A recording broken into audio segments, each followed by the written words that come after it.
Assalamualaikum warahmatullahi wabarakatuh. Alhamdulillahirabbil alamin wal aqibatu lil muttaqin wassalatu wassalamu ala asyrafil anbiya'i wal mursalin nabiyyina Muhammadin wa ala alihi wa sahbihi ajma'in amma ba'd. Para santri Mahad Al-Ilmi di Yogyakarta rahimani wa rahimakumullah.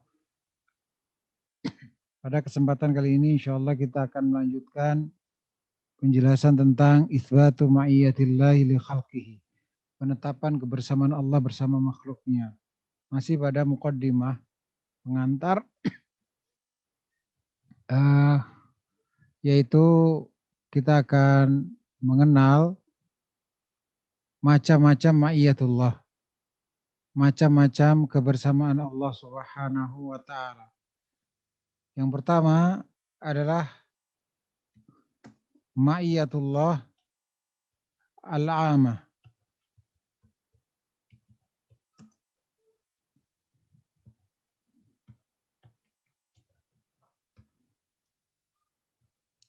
Yaitu kebersamaan Allah yang umum.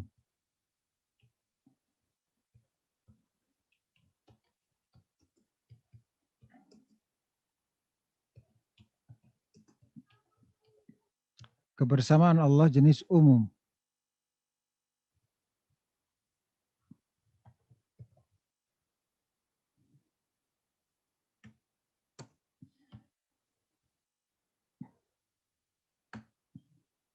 Apakah ma'iyatullah al-'amah ini, kebersamaan Allah jenis umum ini,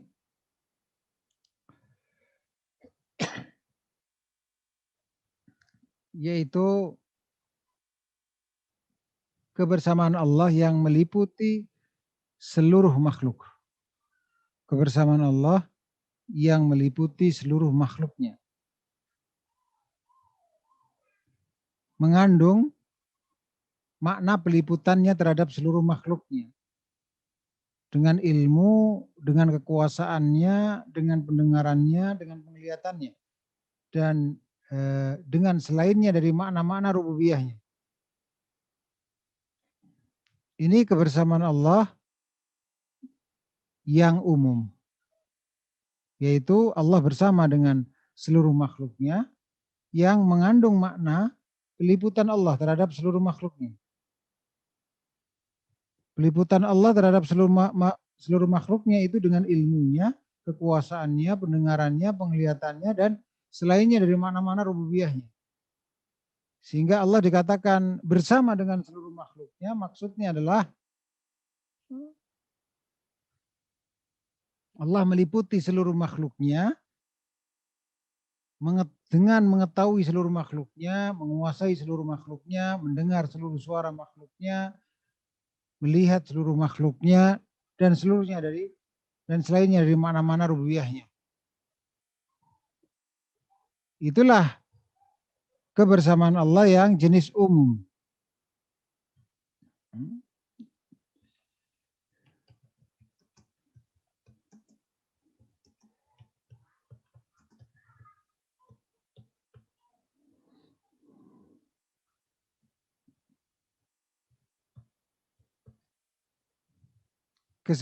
Kebersamaan Allah dengan seluruh makhluknya yang mengandung makna peliputan.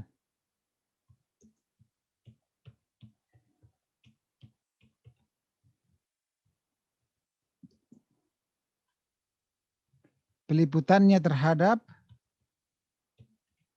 seluruh makhluknya.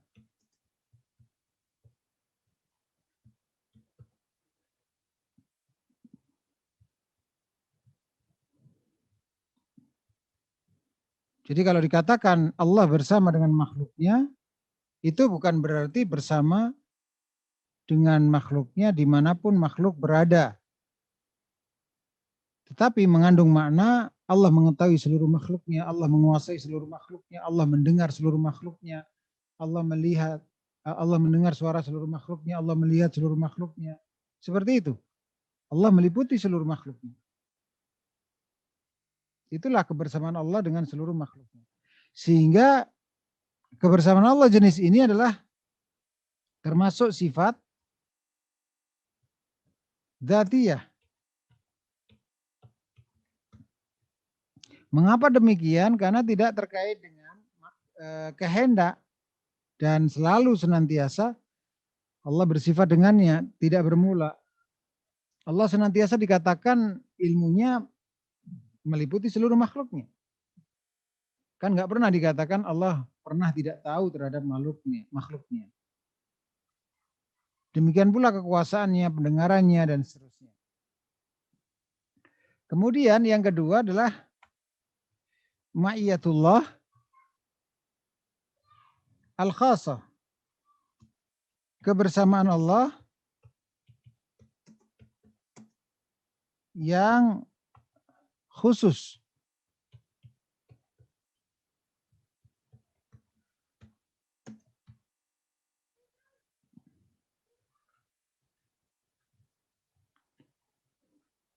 Kebersamaan Allah yang khusus ini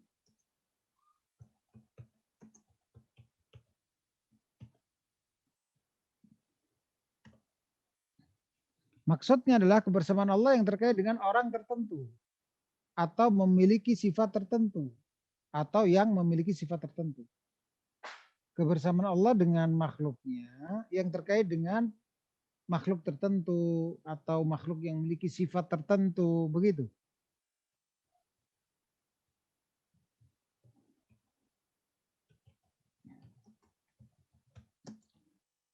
Dengan apa? Makhluk tertentu. Atau makhluk yang memiliki sifat tertentu.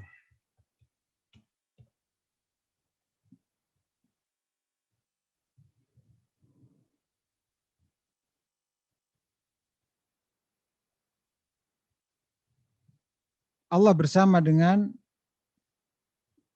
orang yang dicintainya atau bersama dengan orang yang bersifat dengan sifat yang dicintainya.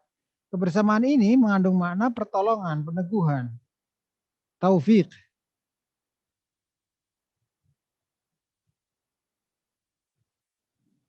Lain halnya tadi mengandung makna kebersamaan umum tadi mengandung makna peliputan Allah terhadap seluruh makhluknya dengan ilmunya, kekuasaannya,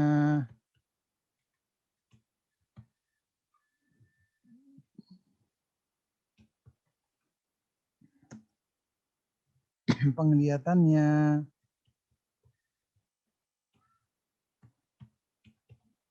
dan selainnya dari makna-makna rububiyah.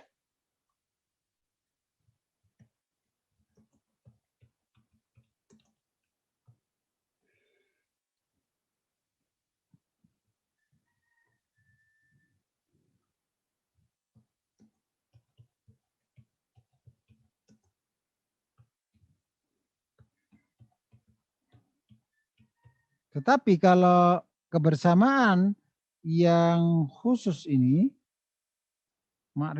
yang yaitu ma'iyatullah al-khassah,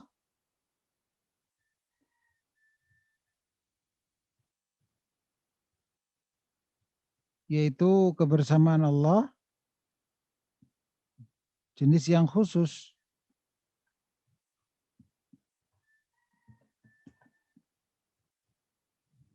Ini kebersamaan Allah dengan makhluk tertentu atau dengan makhluk yang memiliki sifat tertentu. Maka ini mengandung apa? Pertolongan,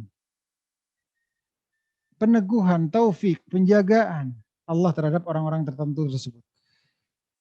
Allah bersama dengan muhsinin, maksudnya Allah menolong muhsinin, berikan taufik kepada muhsinin, menjaga muhsinin.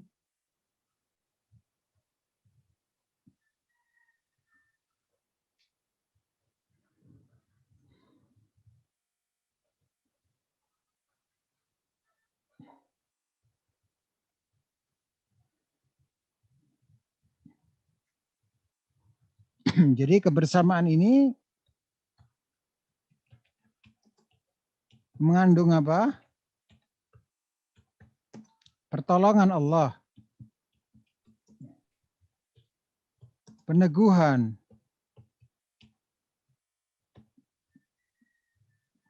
taufik, penjagaan,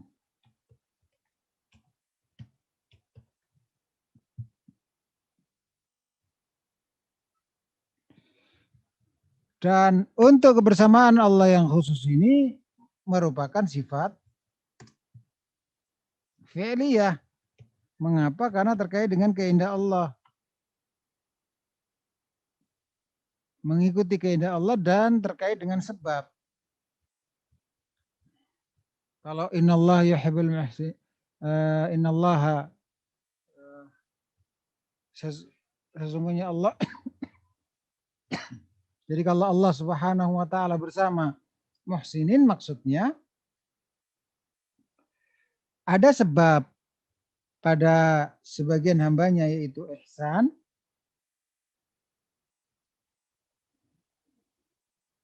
Maka apa? Allah bersama dengan orang tersebut. Karena ada sebab dengan jenis kebersamaan khusus.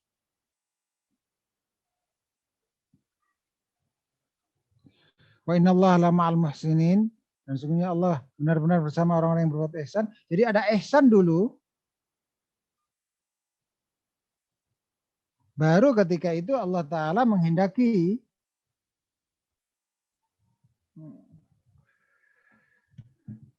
bersama dengan makhluknya yang berbuat ihsan itu dengan jenis kebersamaan yang khusus, artinya mengandung makna apa? Allah menolong orang-orang yang berbuat ihsan tadi, meneguhkan, berikan taufik, menjaga.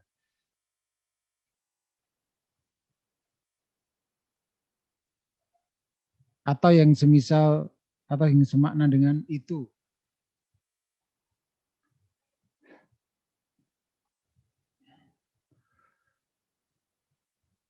Lalu apa buahnya kita meyakini ini? Buahnya adalah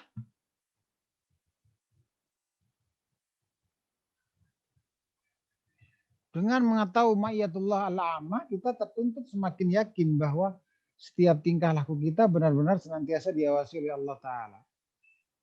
Karena kita meyakini pastilah kita diketahui oleh Allah, dilihat, didengar, dikuasai oleh Allah. Adapun buah keimanan dari ma'iyatullah al-khassah adalah kita terdorong untuk bersifat dengan sifat-sifat muttaqin, karena Allah bersama dengan orang yang bertakwa, orang-orang yang bertakwa. Kita terdorong untuk berbuat ihsan karena Allah bersama orang-orang yang berbuat ihsan, dan seterusnya. Itu faedah ya.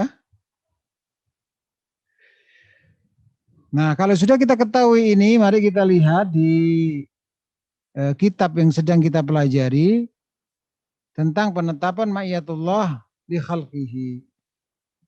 Ayat yang pertama, wa huwa ma'akum ainama kuntum, dan dia bersama kalian dimanapun kalian berada.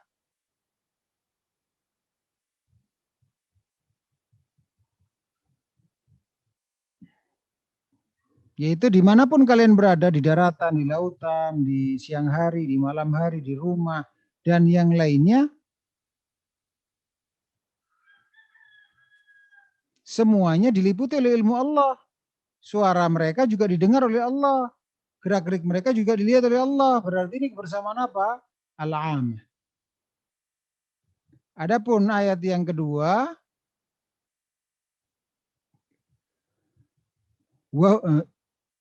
illa huwa ma'ahum ainama kanu.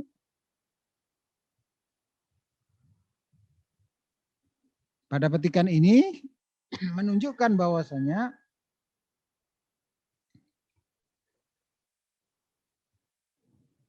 ini adalah kebersamaan Allah yang umum. Dan adapun innallaha ma'ana la tahzan innallaha ma'ana, ini seruan kepada siapa? Nabi SAW. Saya ulangi, ini seruan dari Nabi SAW kepada sahabatnya Abu Bakar As-Siddiq radhiyallahu anhu. Sehingga ma'ana di sini innallaha ma'ana,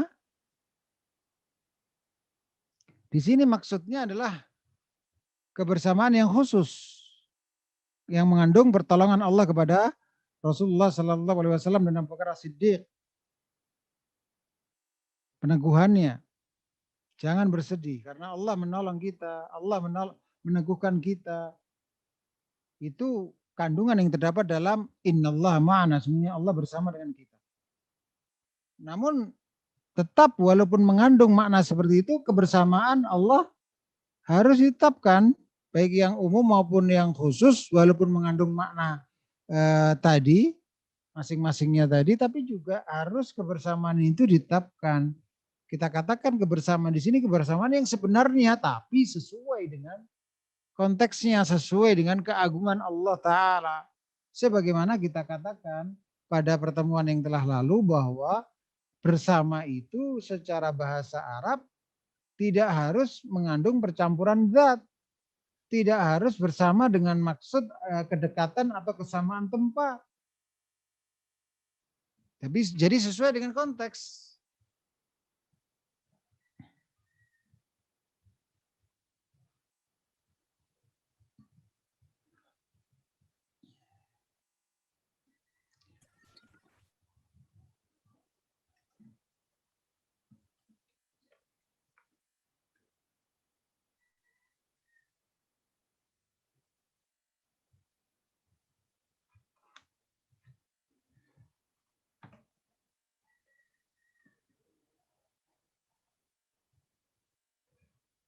Akhwati fillah rahimani wa rahimakunallah wa ikhwani fillah.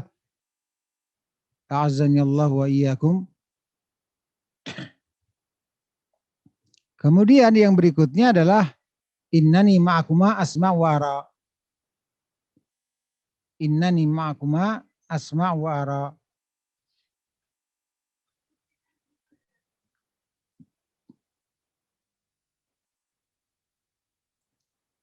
Ini firman Allah Ta'ala kepada Nabi Musa alaihissalam. Kepada Nabi Musa alaihissalam.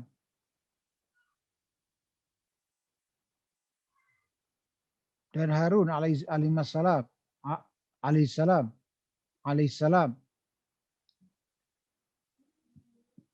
Maka di sini berarti kebersamaan Allah yang khusus. Sebagaimana juga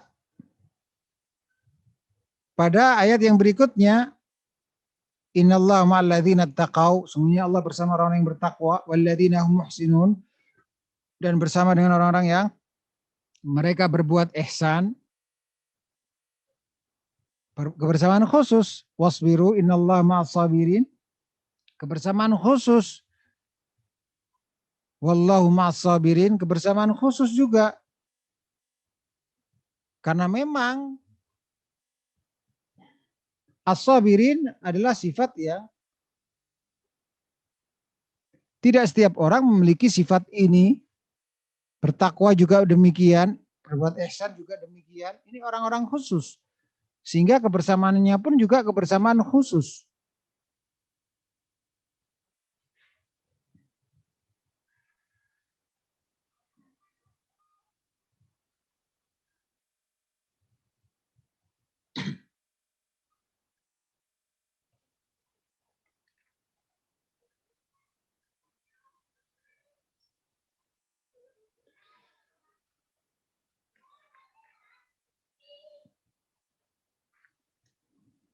Ya, kita beralih kepada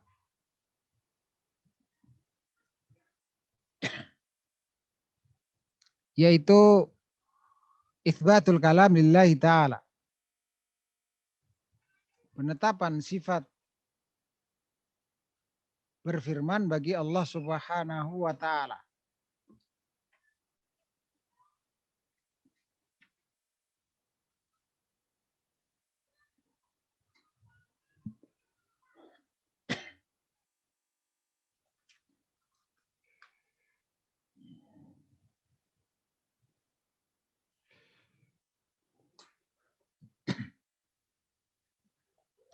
Jadi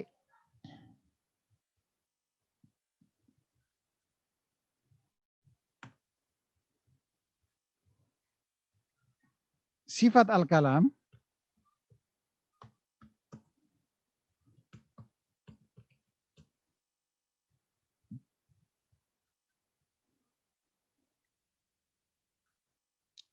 akhwati fillah rahimani wa rahimakumullah wa ikhwani fillah rahimani wa rahimakumullah.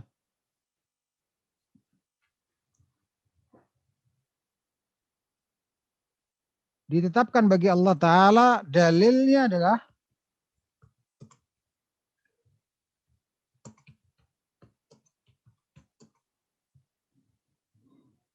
apa dalilnya? Al-Quran,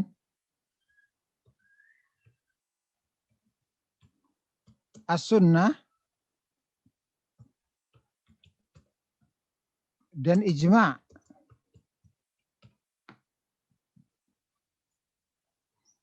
Nah, dalam bab ini terdapat 16 ayat Al-Quran.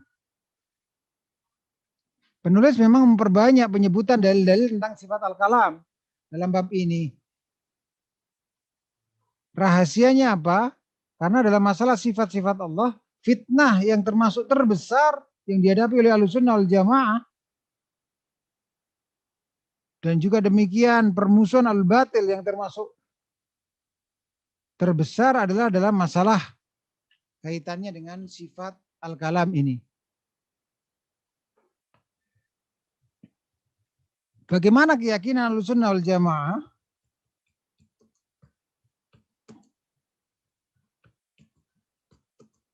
tentang sifat al-kalam? Dari dalil-dalilnya disimpulkan oleh ulama, mereka meyakini bahwa kalamullah adalah sifat Allah.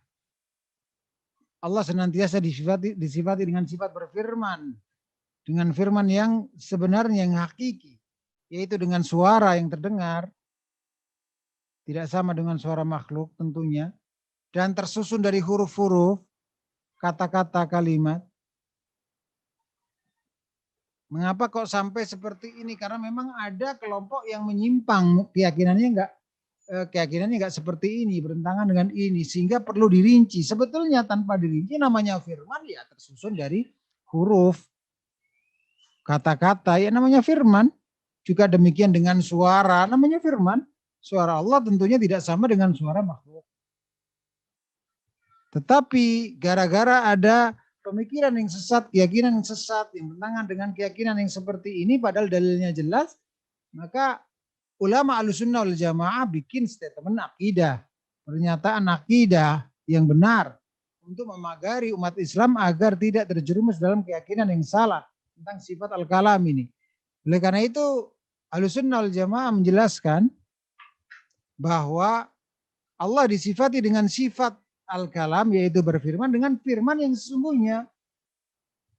Al-kalam yang hakiki. Apa al-kalam yang hakiki itu? Ya dengan suara yang terdengar, tentu tidak sama dengan suara makhluk, dan tersusun dari huruf-huruf, kata-kata, kalimat.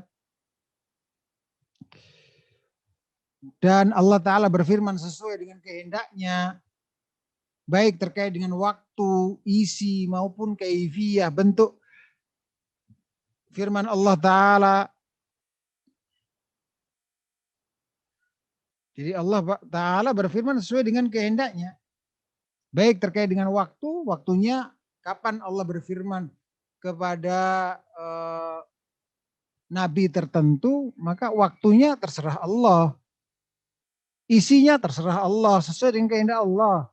Kaifiyahnya bagaimana? Kaifiyahnya apakah itu panggilan, yaitu untuk berfirman kepada panggilan itu untuk pihak yang jauh, atau tidak demikian, itu terserah Allah, sesuai dengan kehendak Allah.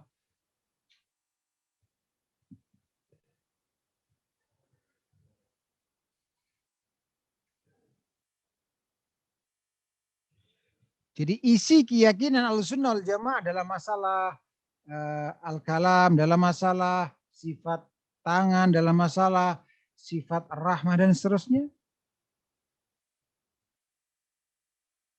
Para pemirsa rahimani wa rahimakumullah, itu rata-rata menunjukkan salah satu atau lebih dari poin-poin berikut ini. Jadi kalau kita pelajari di kitab-kitab akidah Ahlussunnah wal Jamaah, lalu mereka mengatakan keyakinan Ahlussunnah wal Jamaah tentang sifat al-kalam adalah demikian. Tentang sifat tangan adalah demikian dan seterusnya. Itu maksudnya, itu isinya adalah rata-rata terkait dengan salah satu atau lebih dari hal-hal berikut ini. Yaitu menjelaskan, yang pertama menjelaskan keyakinan yang benar dalam masalah tersebut. Atau kalau bukan itu isinya adalah penjelasan tentang ciri khas yang membedakan antara Ahlussunnah wal Jamaah dengan Ahlul-Bid'ah wal Furqah. Artinya untuk memagari umat ada loh peringatan, ada di sana orang yang meyakini keyakinan yang bertentangan dengan dalil, dengan pemahaman as-salafus salih. Kemudian juga yang ketiga adalah isinya bantahan terhadap Ahlul-Bid'ah. Jadi itulah rata-rata keyakinan Ahlussunnah wal Jamaah tentang masalah akidah itu berputar pada salah satu dari tiga hal itu atau lebih. Tentang keyakinan yang benar, tentang ciri khas Ahlussunnah wal Jamaah yang membedakan diri mereka dengan Ahlul Bid'ah, kemudian tentang bantahan terhadap Ahlul Bid'ah.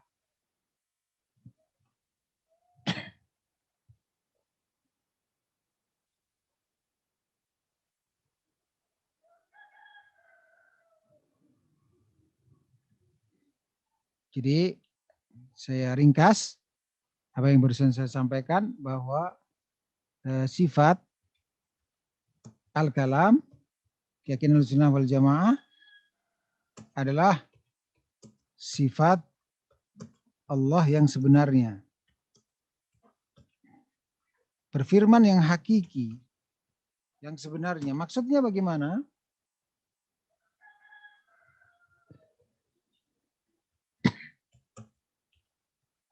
Maksud berfirman yang hakiki adalah dengan suara yang didengar, yang dengan suara yang terdengar, tersusun dengan dari huruf, kata,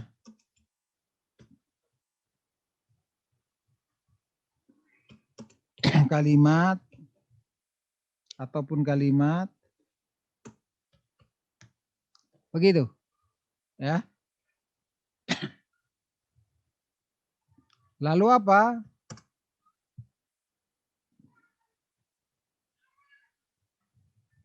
Allah berfirman sesuai dengan kehendaknya.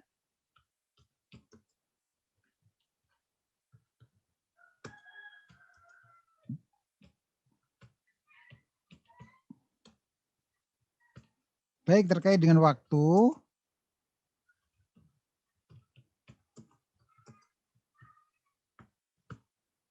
juga terkait dengan isi, maupun terkait dengan apa?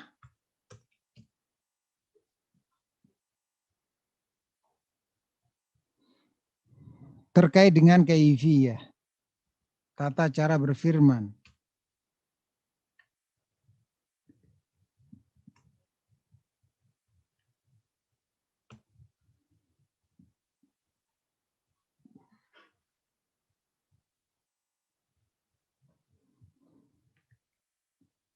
Dan sifat al-kalam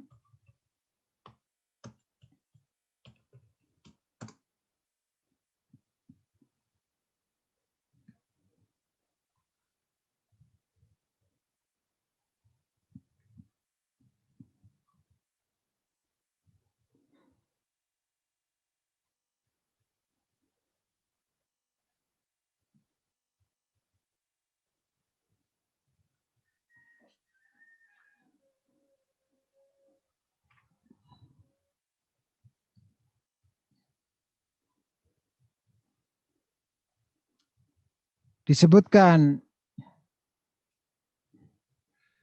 oleh Syekhul Islam Ibnu Taimiyah rahimahullah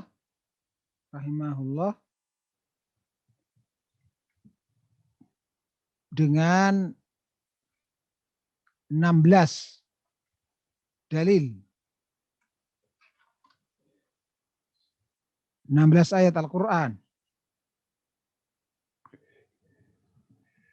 Walaupun dalilnya bukan hanya Al-Quran saja, tapi juga As-Sunnah dan Ijma'.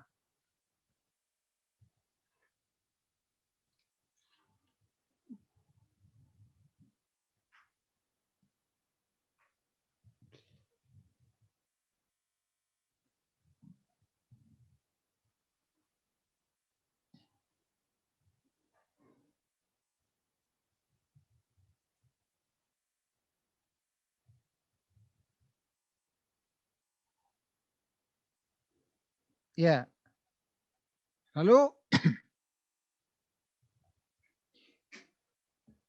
perlu diketahui bahwasanya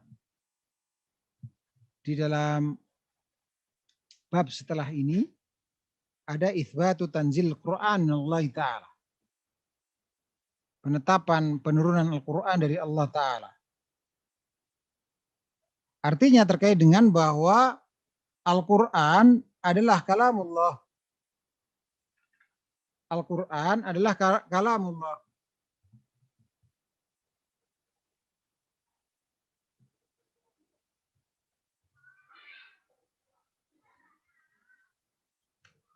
Penetapan bahwa Al-Quran adalah kalamullah.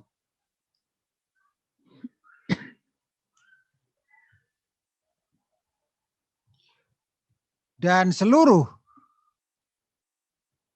wahyu-wahyu Allah, saya ulangi, seluruh kitab-kitab Allah, Al-Quran maupun Al-Injil dan seterusnya, itu semuanya adalah kalamullah. Jadi bukan hanya Al-Quran saja yang kalamullah, tetapi seluruh kitab-kitab Allah adalah kalamullah.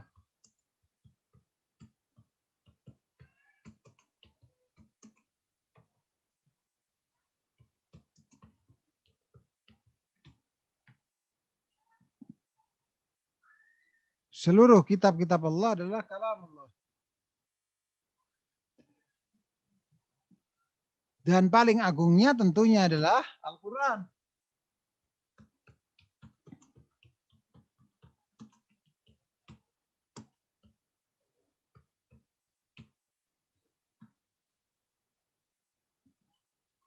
Paling agungnya adalah Al-Quranul Karim.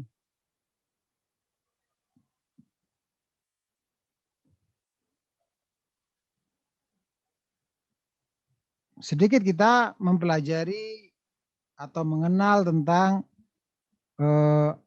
makna Al-Quran, baik secara bahasa maupun secara istilah.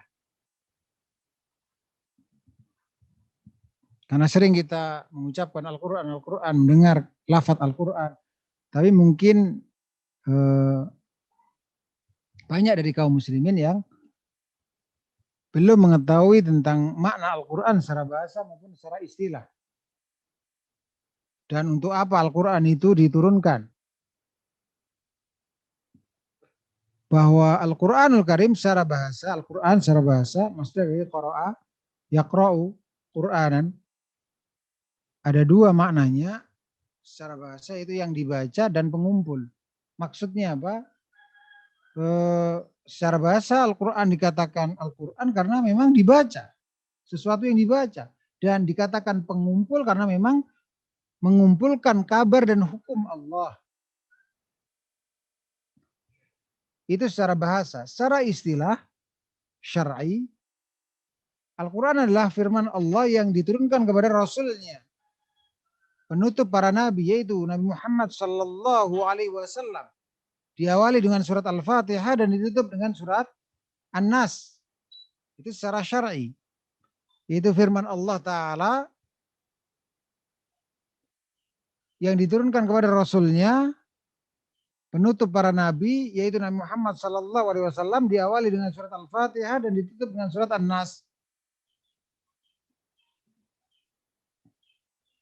Oleh karena itu, kalau ada yang aliran yang mengatakan bahwa mereka memiliki mushaf Al-Quran yang tebalnya berkali lipat dari mushaf Al-Quran, mushaf Utsmani yang beredar di kaum muslimin, maka ini bukan bisa dipastikan bahwa tambahannya adalah bukan Al-Quran. Karena dirumuskan oleh ulama dari dalil-dalilnya Al-Quran itu secara syar'i definisinya firman Allah yang diturunkan kepada Rasulullah penutup para nabi, yaitu Nabi Muhammad sallallahu alaihi wasallam. Rasulullah Muhammad sallallahu alaihi wasallam diawali dengan surat Al-Fatihah dan ditutup dengan surat An-Nas. Adapun keyakinan Ahlussunnah wal Jamaah tentang Al-Qur'anul Karim,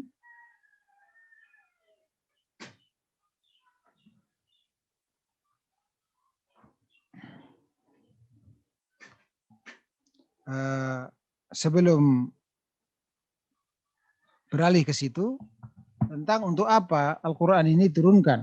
Ini satu faedah yang menarik, yang sangat penting untuk kita pahami, bahwa Al-Quran diturunkan itu untuk 3 perkara. Yang pertama, jadi Al-Quran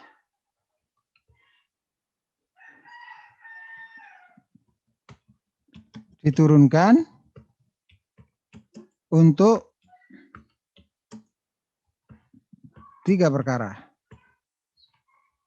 Yang pertama apa? Dibaca. Itu beribadah.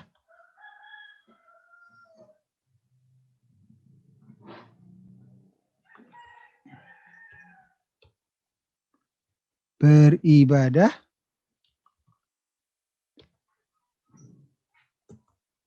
dengan cara membacanya. Dan tentunya termasuk membacanya di sini dengan tentunya apa? Menghafalnya. Beribadah kepada Allah Ta'ala, tujuannya apa? Supaya kita beribadah kepada Allah Ta'ala. Tujuan Al-Quran turunkan itu.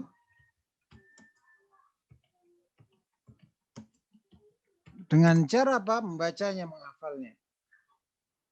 Jadi jika Anda hafal 30 juz, alhamdulillah Anda telah menunaikan, meraih salah satu dari tujuan Al-Quran diturunkan. Tapi belum segalanya.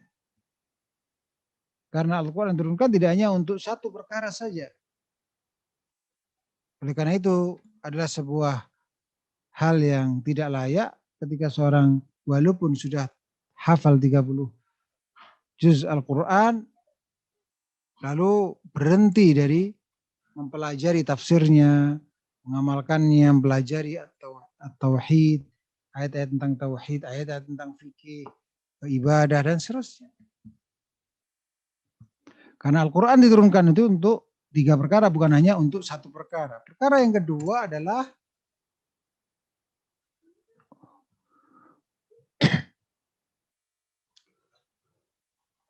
untuk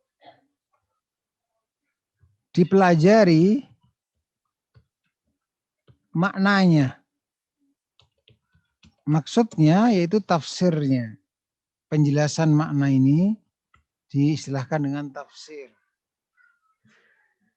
Dan bukan berarti ini hanya belajar kitab tafsir saja. Tidak.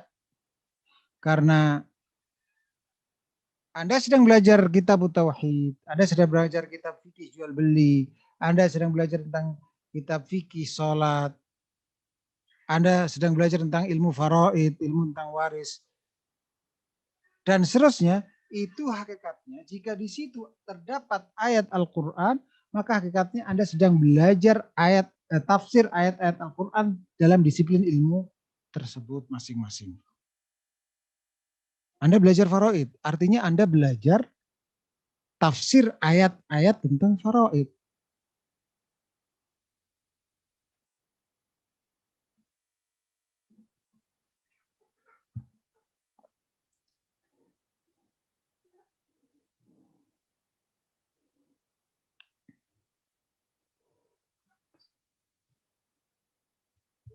Saya ulangi, Anda belajar tentang fikih faraid, fikih waris, berarti Anda sedang belajar tentang ayat tentang waris.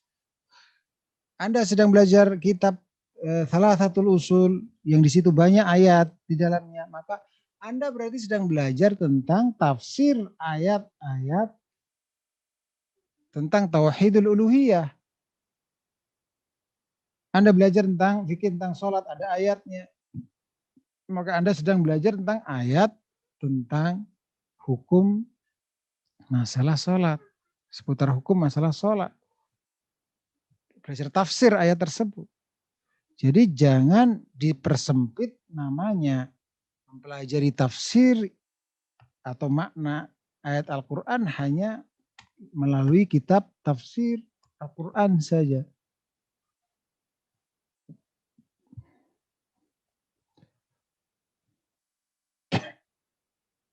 Oleh karena itu Ibnu Qayyim rahimahullah ta'ala ketika menjelaskan tentang sabda Rasulullah sallallahu alaihi wasallam, khairukum man ta'allama al-Qur'an wa 'allamah, sebaik-baik kalian adalah orang yang mempelajari Al-Qur'an dan mengajarkannya. Kata Ibnu Qayyim, intinya sebagai berikut, bahwa mempelajari dan mengajarkan Al-Quran ada dua macam.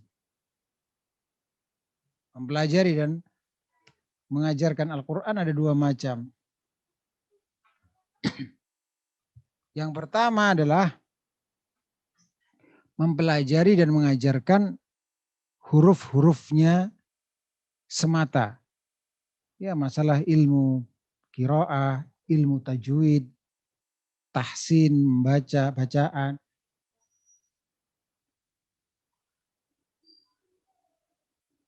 Maka barang siapa yang mempelajari ilmu-ilmu tersebut dan mengajarkannya, dia termasuk golongan yang khairukum, sebaik-baik kalian.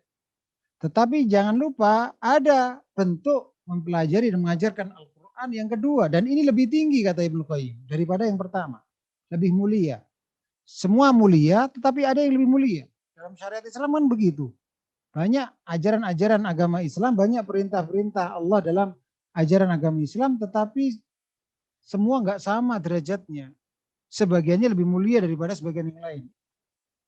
Ayat-ayat Al-Quran juga begitu. Ada a'dhamu ayatin fi kitabillah. Ada ayat yang teragung. Ada yang sepadan dengan sepertiga Al-Quran. Jadi nggak sama. Maka begitu pula mempelajari dan mengajarkan Al-Quran. Tidak sama derajatnya.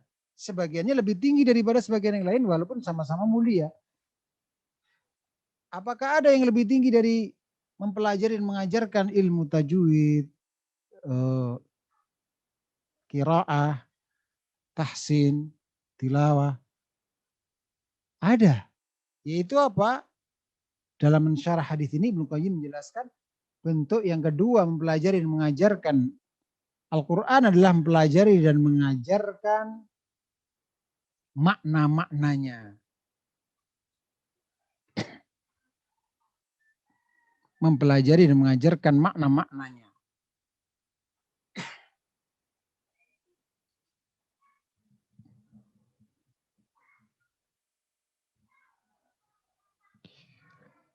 Mengapa ini lebih mulia? Karena dibandingkan dengan belajar dan mengajarkan huruf-hurufnya saja tadi. Mengapa lebih mulia? Karena bentuk yang pertama tadi adalah wasilah. Sedangkan bentuk yang kedua yang lebih mulia ini adalah ghayah, tujuan. Maka perbandingannya seperti perbandingan sarana dengan tujuan. Tentu lebih mulia daripada tujuan. Untuk apa Anda bisa benar cara bacanya? Agar Anda paham apa itu maknanya untuk diamalkan.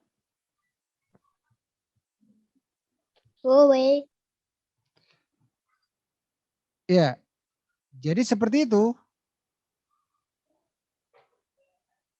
Para pemirsa rahimani wa rahimakumullah.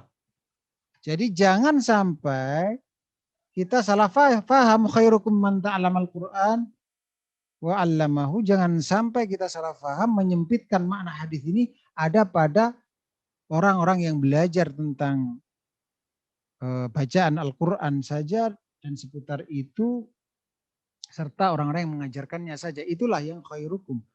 Sedangkan yang mengajarkan tauhid, yang belajar tauhid, yang belajar fikih dan mengajarkan fikih, padahal di situ juga ada ayat-ayatnya yang diajarkan, maka tidak masuk di dalam khairukum. Dalam hadis ini sebaik-baik kalian, tidak, bahkan lebih baik jika ikhlas dan sesuai dengan sunnah Rasulullah Sallallahu Alaihi Wasallam. Lebih baik orang-orang yang mempelajari makna-makna tafsir ayat Al-Quran dan mengajarkannya dibandingkan bentuk yang pertama tadi.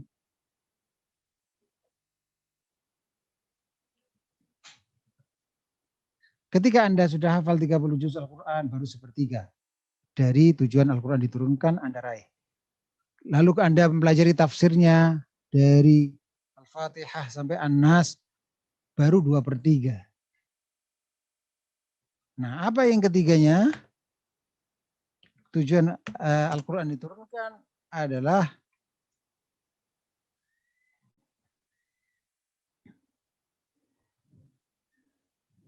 diamalkan. Diamalkan.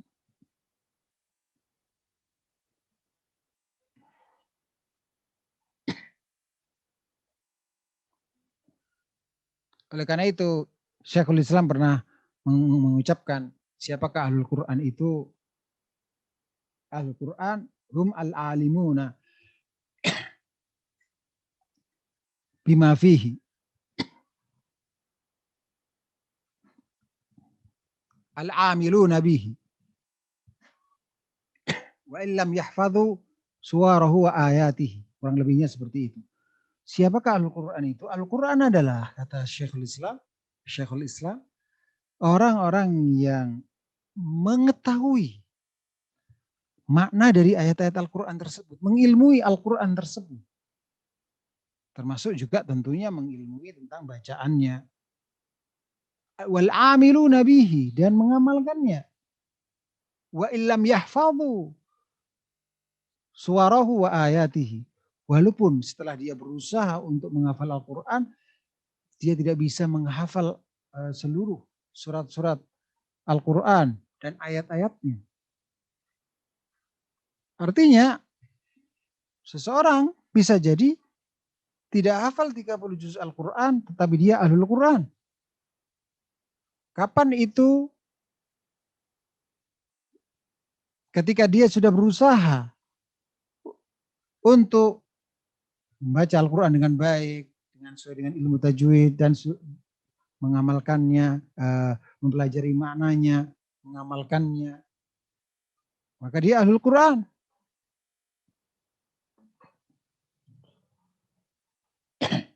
Ya,